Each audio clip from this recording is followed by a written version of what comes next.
Tiki-Tiki. Ini adalah kisah dari tahun 1956. Ada sebuah kota bernama Hokkaido di Jepang.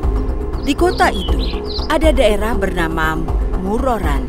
Ada perguruan tinggi di Muroran, dan di kampus itu, seorang gadis bernama Kitsu belajar.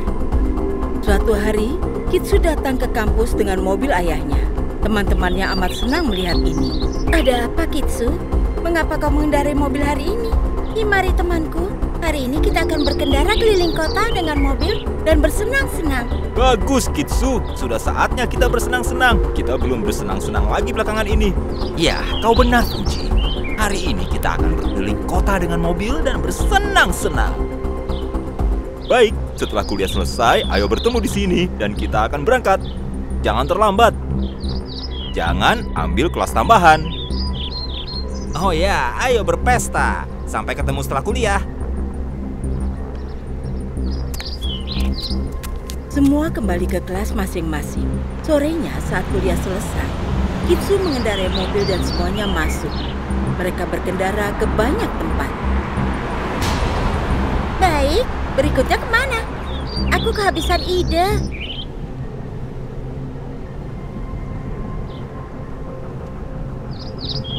Bagaimana kalau kita ke jalan nomor 13 hari ini?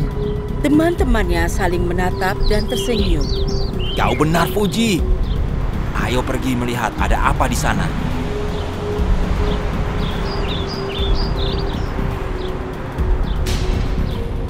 Apa maksud kalian? Apa yang istimewa di jalan nomor 13? Kau ini bagaimana, Himari? Kau sungguh tidak tahu tentang jalan nomor 13?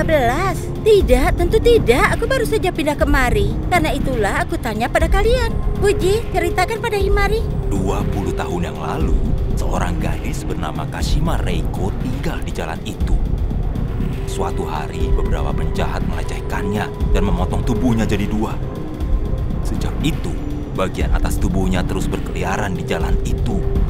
Begitu ada orang yang lewat di jalan itu, dia membunuh mereka. Dia dikenal sebagai Tiki-Tiki di Muroran. Apa? Mengapa? Konon dia sedang mencari bagian bawah tubuhnya dan membunuh setiap orang karena ingin mengambil kaki mereka. Itu artinya ia membunuh dulu lalu memotong kaki korban dan mencobanya. Kalau itu tidak cocok, ia marah dan mencari korban lain lagi. Mendengar Himari, semua mulai tertawa. Jadi, ayo katakan, apa kita akan ke jalan nomor 13 atau apa aku harus putar balik? Jalan nomor 13. Tidak, jangan pergi ke sana. Aku harus pulang awal hari ini. Lagi pula ini sudah larut malam. Kau ini bagaimana? Hari ini kita baru sempat pergi ke sana. Tapi aku juga benar-benar harus pulang lebih awal malam ini. Kita akan pergi ke sana lagi. Lagi pula, tempat itu jauh sekali dari sini. Mari, kita baru bisa pergi hari ini. Aku janji kita akan segera kembali dari sana. Ya, ayolah. Setujulah dengan ini. Ya, baiklah. Tapi kita tidak akan tinggal lama-lama. Aku sayang sekali kaki-kakiku. Semua orang mulai tertawa pada Himari. Kitsu tancap gas agar tiba lebih cepat. Begitu mereka sudah dekat di jalan 13, seorang wanita muncul di depan mereka. Rambutnya putih dan tampak amat tua. Kitsu menghentikan mobil dan wanita itu menghampiri jendela. Sambil tertawa, semua orang terkejut melihat wanita itu. Mengapa kalian pergi ke sana? Mengapa ibu jalan di depan mobil? Apa ibu mau ditabrak? Jangan khawatirkan aku. Kalian seharusnya lebih menjaga nyawa kalian sendiri. Pergilah dari sini, atau tidak akan ada yang selamat. Tidak seorang pun. Wanita itu pergi dari sana, memberi peringatan. 4 sekawal itu jadi gelisah sementara. Wanita yang amat aneh. Kini aku jelas ingin tahu ada apa di jalan nomor 13. Ayo kita lebih cepat, Kitsu. Kitsu tancap gas lagi dan berputar ke jalan nomor 13. Mereka parkir dan semua keluar. Mereka semua melihat ke jalan itu. Tak seorang pun tinggal di jalan itu. Semua rumahnya sudah dipalang. Jalan itu sudah ditinggal seluruhnya. Dan tidak ada apa-apa kecuali lampu jalanan saja. Aku tidak melihat siapa-siapa di sini. Kurasa Kasima sudah tahu kaki kita tidak cocok untuknya. Yang lain tertawa pada komentarnya. Sebelum mereka bisa kembali ke mobil, sebilah pisau terbang di udara dan menghujam leher Himari. Darah mulai memuncrat keluar dari leher Himari dan ia jatuh di tanah. Himari, siapa yang melempar ini? Himari! Himari sesak nafas. Melihat ini, ketiga teman lain ketakutan. Kita harus ke rumah sakit secepat mungkin. Mereka mulai mendengar suara aneh dari luar jalanan. Saat ketiganya melihat ke jalanan, mereka melihat dua mata berpendar mendekati mereka. Dia tak lain adalah Kasima. Setengah tubuhnya merayap ke arah mereka berempat. Tapi dia cepat sekali. Kasima mendekati Kane dan menikamkan pisau pada sepatunya. Kane berteriak pilu. Cepat semuanya, kita harus pergi dari sini. Kitsu dan Fuji mulai berlari. Tapi Kasima menangkap kaki Fuji dan menggigit kakinya. Fuji jatuh ke tanah. Kitsu menoleh ke belakang, ketakutan dan gemetar. Kasima menggigit tubuh Fuji dengan gigi-giginya yang runtuh. Kitsu lari ke arah mobil, menyalakannya dan mengendarainya pergi dengan cepat.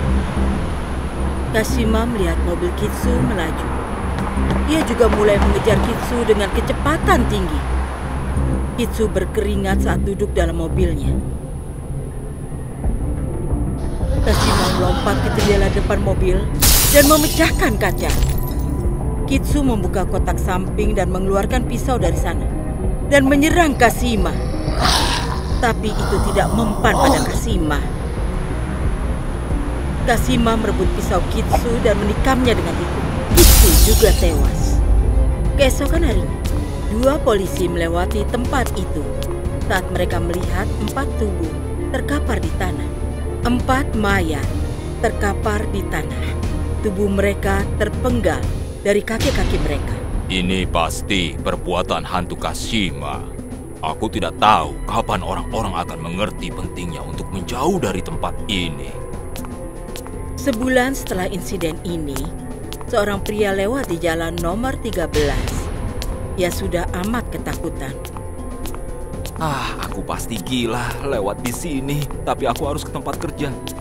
Bosku bilang ini jalan pintas. Seharusnya aku melihat peta dulu.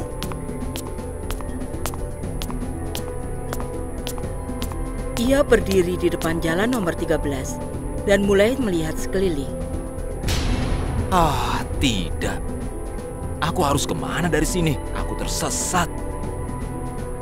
Biar aku lewati jalan ini dan melihat apa ada yang kukenal di ujungnya. Pria itu mulai berjalan lewat jalan itu. Dan tak lama kemudian, terdengarlah teriakan kerasnya. Setelah kejadian itu, pemerintah berhenti melewati jalan itu dan menaruh papan-papan dilarang masuk di mana-mana. Seluruh kota tidak pernah lagi melewati tempat itu untuk menghindari momok di jalan nomor 13 dan Kasima. Selesai.